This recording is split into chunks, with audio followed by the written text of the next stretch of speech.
Aku tertegun saat tahu siapa yang datang. Pandangan kuarahkan pada Adi yang menghampiriku di ambang pintu. Pria itu tersenyum ramah pada dua orang yang datang pagi-pagi ke rumah kami. "Mas, menyuruh Dokter Burhan ke sini," tanyaku. Seraya melihat Adi dengan pandangan yang membingungkan. "Ah, iya sayang, tadi aku menghubungi Dokter Burhan mengabarkan soal kakiku ini. Maaf, aku lupa bilang." Aku tersenyum masam ke arah Adi, lalu pura-pura ramah pada dua orang yang sama sekali tidak aku sukai itu. Entahlah, meskipun mereka dokter dan punya pendidikan tinggi, aku sama sekali tidak menyukai keduanya. Terlebih dengan ucapannya yang membuatku sakit hati kala itu. "Silahkan masuk, dokter," ujarku kemudian. Aku berjalan mendahului mereka, lalu mengambil alat pel yang masih berada di ruang tamu, membawanya ke belakang dengan hati yang dongkol. Di sini aku merasa Adi tidak menganggapku ada. Kenapa dia tidak mengatakan padaku jika akan memanggil Dokter Burhan? Aku menarik napas dalam-dalam, lalu mengembuskannya perlahan. Aku harus tenang dan berpikir jernih. Adi menghubungi Dokter Burhan pasti karena ada alasannya, dan alasannya adalah karena dokter itu yang mengurus dia selama terapi. Mungkin dia ingin mengabarkan keberhasilan terapinya kepada Dokter Burhan. Namun tetap saja aku kecewa karena Adi tidak membicarakannya dulu padaku. "Sayang," aku menoleh pada pria yang datang menghampiriku di meja makan. Sarapan yang kubuat tadi bahkan belum tersentuh sama sekali, dan sekarang malah ada tamu yang membuatku hilang selera. "Maaf ya, aku tidak bicara dulu padamu untuk menghubungi Dokter Burhan. Aku harus tahu langkah selanjutnya dari terapi ini, Al. Jadi aku menanyakannya pada dia. Tapi harus kamu tahu sayang, aku sama sekali tidak menyuruh dia datang. Aku hanya menanyakan apa yang harus aku lakukan. Itu saja." Adi menjelaskan semuanya padaku, tapi aku tidak tertarik, sama sekali tidak. "Tak apa, terserah kamu mas, kan kamu yang jalanin." "Oh iya, tunggu." Aku berdiri dari dudukku. Aku mengambil 2 gelas, lalu menuangkan air putih ke dalamnya, kemudian menyimpannya ke atas nampan. Lalu aku memberikannya kepada Adi. "Untuk doktermu, aku masih banyak pekerjaan di belakang. Mau nyuci baju, jemur baju, setrikaan pun banyak. Aku juga belum mandi, jadi aku gak bisa nemenin kamu." Adi bergeming melihatku, sedangkan aku mengatur napas yang mulai memburu karena rasa marah yang mulai menggebu. "Tidak bisakah kamu tinggalkan pekerjaan kamu sebentar untuk menemaniku?" "Tidak bisa," jawabku cepat. "Aku juga harus menyiram tanaman, memberi makan Safa yang sebentar lagi akan berteriak minta makan." Lanjutku lagi, menatapnya dengan tajam. Adi menggerakkan kursi rodanya. Tanpa kata, ia pergi meninggalkanku yang berdiri mematung melihat kepergiannya. Entahlah apa yang ada dalam pikiran pria itu setelah aku menolak ajakannya. Menganggapku kekanak-kanakan. Biarkan saja. Aku mengusap wajahku dengan kasar, kemudian membalikkan badan untuk pergi ke tempat mencuci pakaian. Namun, suara tawa dari ruang tamu membuatku ingin tahu. Kaki ini melangkah cepat, lalu berdiri di dinding penyekat ruang tamu dan ruang tengah, di mana ada putriku yang masih menonton televisi. Meskipun dalam keadaan seperti ini, Pak Adi harus tetap jadi suami siaga ya, sampai rela melakukan pekerjaan yang seharusnya dilakukan seorang istri, ujar Dokter Burhan dengan diakhiri kekehan yang membuat dadaku panas seketika. Secara tidak langsung, kata-kata itu menyinggungku, mengatakan jika aku bukan istri yang baik yang malah membiarkan suami lumpuhku membawa nampan berisikan gelas. Dokter Burhan bisa saja.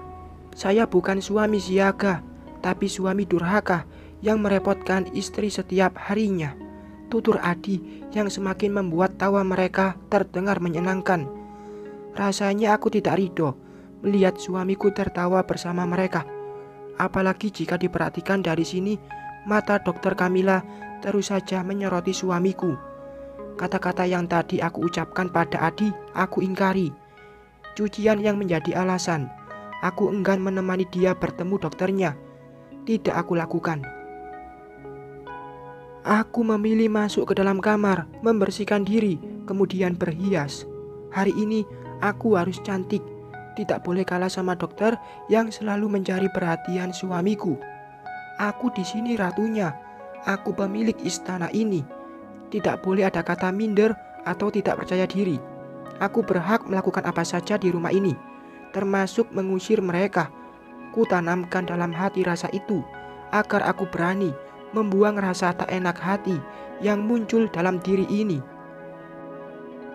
"Mama mau kemana?" tanya Safa saat aku keluar dari kamar dengan dress di bawah lutut bermotif polkadot besar. Rambutku sanggul rapi, memperlihatkan leher jenjangku yang putih. "Mau nemenin papa terapi di jalan di depan." "Safa mau ikut," kataku. "Enggak mau, Safa mau nonton saja." "Tapi mau mamam," cetus putriku membuatku buru-buru ke dapur untuk mengambilkan dia makanan, kemudian memberikannya kepada Safa. Aku langsung ke ruang tamu dengan nampan berisikan kue kering yang aku beli. Tidak lupa aku juga membawa 4 minuman kaleng sebagai pelengkapnya. "Maaf dokter, saya lebih senang jika dokter Burhan yang melakukannya. Maaf, bukan saya tidak sopan." Aku diam di tempat saat mendengar Adi menolak Kamila yang memeriksa kakinya. Dalam hati aku bersorak senang karena suamiku masih mau mendengarkan apa kataku waktu itu, tidak melakukan apa yang tidak aku sukai. "Sudah mau mulai terapinya," ujarku, langsung membuat 3 pasang mata melihat ke arahku. Semuanya terpaku, bibirnya membisu, seolah-olah terkunci oleh kedatanganku. Aku langsung duduk di samping Adi setelah menyimpan cemilan di atas meja. Apa ada yang salah? Atau lipstikku lepotan? Kenapa mereka melihatku dengan begitu? Bisikku di telinga Adi. Adi mengambil tanganku, lalu melirik diri ini dengan seulas senyum.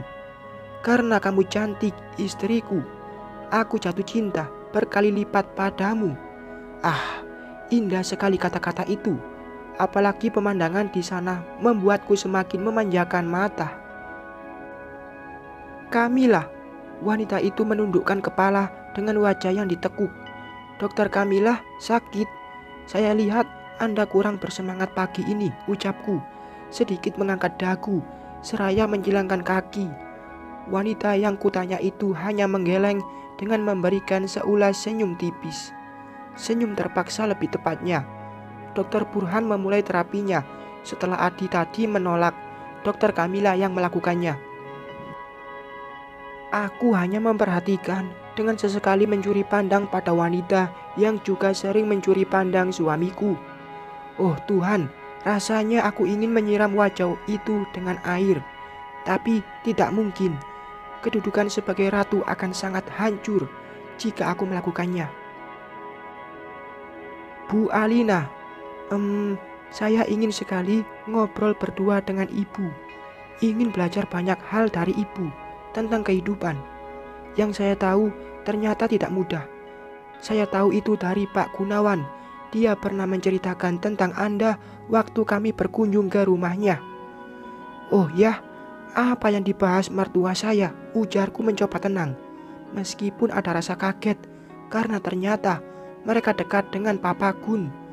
"Sedikit sih, hanya beberapa penggal kisah rumah tangga Anda yang pada akhirnya bisa menikah dengan pengusaha kain," dokter Kamila berucap dengan melirik Adi. Suamiku tidak membalas lirikan mata dokter itu. Ia sedang fokus dengan dokter Burhan yang menyuruhnya menggerakkan jari jemari kakinya. "Gimana kalau kita bicara di luar? Biar bisa leluasa kita ngobrol." Aku memberi usulan yang langsung disambut baik oleh dokter Kamila. Selain cantik, dokter Kamila juga termasuk anak yang patuh. Dia sampai meminta izin kepada dokter Burhan meskipun hanya pergi ke teras rumah. Setelah mendapatkan izin, kami keluar dari rumah lalu duduk di kursi kayu jati yang ada di teras.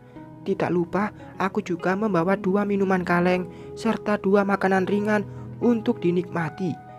Jika harus menebak, dokter ini sangat dekat ya dengan mertua saya. Ucapku membuka percakapan. Lumayan Bu, Papa dan papanya Pak Adi adalah teman. Waktu Pak Adi bangun dari koma dan mengalami kelumpuhan, Pak Gunawan langsung menghubungi Papa untuk menjadi dokter terapinya. Aku mengangguk paham. Dokter Burhan adalah rekomendasi Papa Gun dan sangat sulit bagi Adi jika akan berganti dokter karena rasa tidak enak hati akan dirasakan dia pada papanya. Oh, seperti itu. Terus, apa yang ingin dokter Kamila tahu dari saya? Aku kembali bertanya. Semuanya. Maksud saya ingin tahu bagaimana sikap Bu Alina jika tahu suaminya mendua. Maaf ya Bu, mungkin ini tidak sopan. Tapi sebagai wanita lajang yang belum mengenal dunia pernikahan, saya ingin belajar dari yang sudah berpengalaman. Kalau tidak berkenan, jangan dijawab Bu. Kamila menangkupkan kedua tangan di dada. Dia juga tersenyum yang membuat kedua lesung pipinya terlihat begitu manis. Aku akui kepintaran wanita ini dalam memilih kata-kata yang halus, tapi menembus sanubari. Jika aku harus berpikiran buruk, mungkin dia bertanya, bagaimana sikapku jika dia masuk ke dalam bahteraku dengan Adi? Akan aku jawab dengan cara yang lebih menusuk. Aku memperbaiki letak duduk jadi semakin tegak, layaknya seorang wanita terhormat. Ku tatap kedua mata dia dengan lekat, namun senyum yang menghiasi bibir ini. Saya pernah mengalaminya dengan suami yang pertama, dan waktu itu saya bodoh dengan membiarkan mereka menikmati indahnya perselingkuhan. Namun, jika hal itu terulang kembali pada pernikahan yang sekarang, saya tidak akan tinggal diam.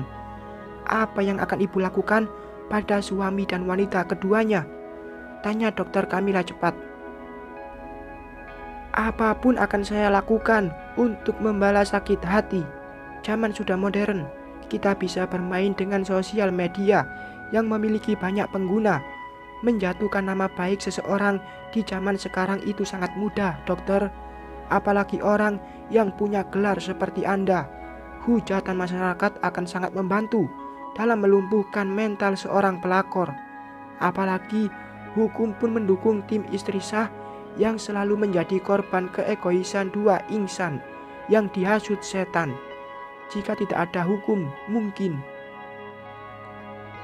Aku tidak melanjutkan kata-kataku, memajukan tubuh ke depan, lalu kembali berkata, saya akan menyewa bayaran untuk menghabisi si pria dan membuat cacat wanitanya agar tidak ada yang mau menikahinya seumur hidup.